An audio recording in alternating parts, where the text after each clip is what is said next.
ప్రోత్సహించావు. నీ కథలు నువ్వు పెట్టు బాధలు ఎవరికి తెలియనందుకు మహిషాసురా. అదంతా స్వప్న వృత్తాంతం దేవి. హంతకాసురవదనంతరం తనపైకి ఎక్కడ దండెత్తి వస్తానని శంకరుడు క్షీరసాగరంలో తలదాచుకున్నాడు. నాకు ఆగర్భవిలో దేవి వైకుంఠంపై ఎక్కడ దండయాత్ర చేస్తానని శ్రీ మహావిష్ణువు వైకుంఠంలో తలదాచుకున్నాడు. సృష్టిని ఎక్కడ స్వాధీనం చేసుకుంటానని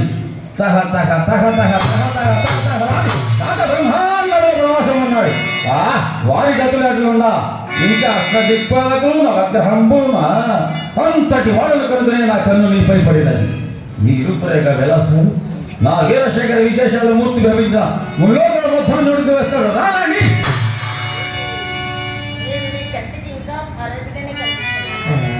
మామూలు పార్వతిగా కాదు, ప్రపంచంలోని సౌందర్యం, సౌకుమార్యం, మాధుర్యం అంతా రాశిగా పోసి ప్రతిమను చేసి ప్రాణం పోసాడు బ్రహ్మ.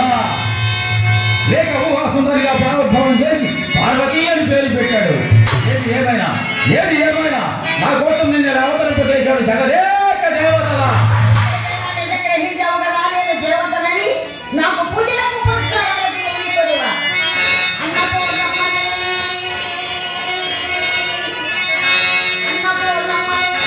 ఆదిత్య విద్యల కార్యో మధ్యాహ్న